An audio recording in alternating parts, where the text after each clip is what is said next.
Bienvenue sur la chaîne de l'apprenti CTO. Si vous êtes nouveau, je partage sur cette chaîne mon expérience de CTO à la carte, c'est-à-dire que je développe moi-même les features dont j'ai besoin. Un thème récurrent chez moi est de recréer différents services qui existent déjà, comme par exemple Google Analytics, CF la dernière vidéo. Cela me donne un contrôle total sur ce qui se passe et on va pas se mentir, aussi pas mal de satisfaction de faire les choses moi-même. Aujourd'hui, on va voir comment je fais pour gérer mes campagnes de mailing directement à partir de Jupyter.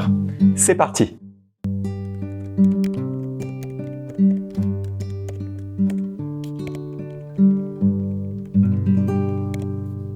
Si vous ignorez ce qu'est Jupyter, c'est un peu comme Word, mais avec la possibilité d'exécuter du code Python.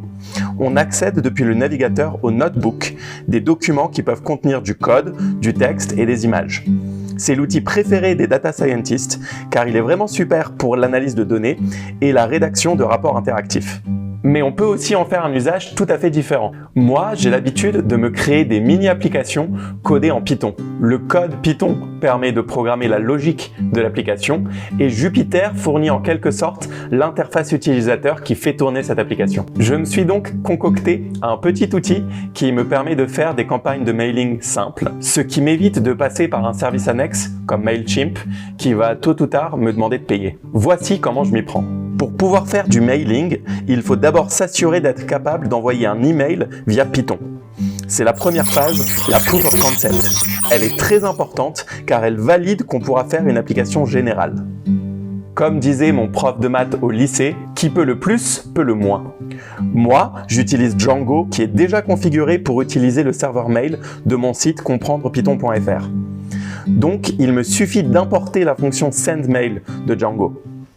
Comme son nom l'indique, elle envoie un email et on peut configurer l'adresse du ou de la destinataire, celle de l'expéditeur, en l'occurrence moi, le sujet du mail et le message à proprement parler en version texte et HTML. La version HTML permet de rendre ça un peu plus joli en insérant des liens cliquables, en faisant varier la mise en forme, etc., etc. Si vous connaissez HTML et CSS pour le développement web, c'est exactement pareil.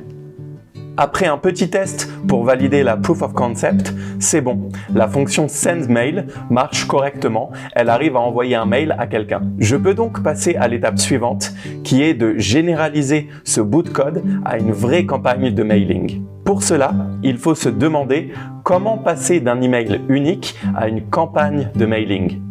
Ça nécessite pas grand-chose.